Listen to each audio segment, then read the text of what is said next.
going on, everyone? Just wanted to go over these 30, 60, 90 triangles. We're entering a unit on special right triangles. This is one of the most important triangles you could study because it'll stay with you between now and then your math career at Colfax High School.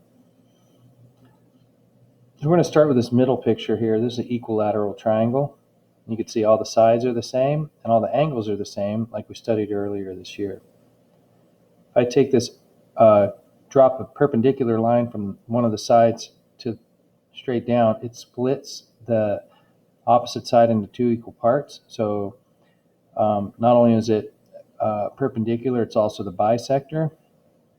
And then in this equilateral triangle, it's also the angle bisector, which means it cuts that top angle into two equal parts. So that's where the 30 degrees comes from in this other triangle. If I take this triangle 1 right here and I redraw it, I get a 30 degree, a 60 degree, and a 90 degree angle. And so this stays the same and now becomes a hypotenuse because you have a 90 degree angle and the side opposite hypotenuse is 90 degrees. Perpendicular bisector means it cuts this base into two equal parts. So now that's 5. And then this side is called the long leg.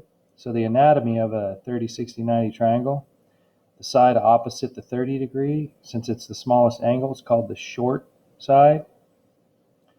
The hypotenuse is the longest side, but it's called the hypotenuse because that's what the side opposite the 90 degree angle is called.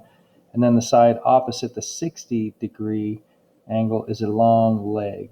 So you have short leg, long leg, hypotenuse. So back to this picture. If I know that's 10 and I know that's 5, then I can use Pythagorean Theorem to determine or prove a property of the long leg. So when I simplify this, remember this is A and B and C. A and B can switch, but 10 has to be C in Pythagorean Theorem. Has to be the hypotenuse. Plus L squared is equal to 100. So I get L squared is equal to 75. Then I take the square root of both sides and I get L is equal to the square root of 25 times 3. Remember, we're factoring now. So L is positive and negative 5, but it's a length, so it's positive 5 root 3. So that side over here is 5 root 3. And that's the relationship that exists in a 30, 60, 90. For every 30, 60, 90 triangle, the base we'll call x. The hypotenuse is twice that amount, 2x. And then the long leg is root 3 times whatever the short leg is.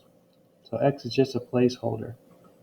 So kind of the final drawing that maybe brings it all together is to orient yourself based on the angles and then the sides as they relate to each other and to the angles. Oh, yeah. So if that's x, that's double the amount of x, and that's x root 3. So there's a quick overview in special right triangles of 30, 60, 90, of a 30, 60, 90 triangle.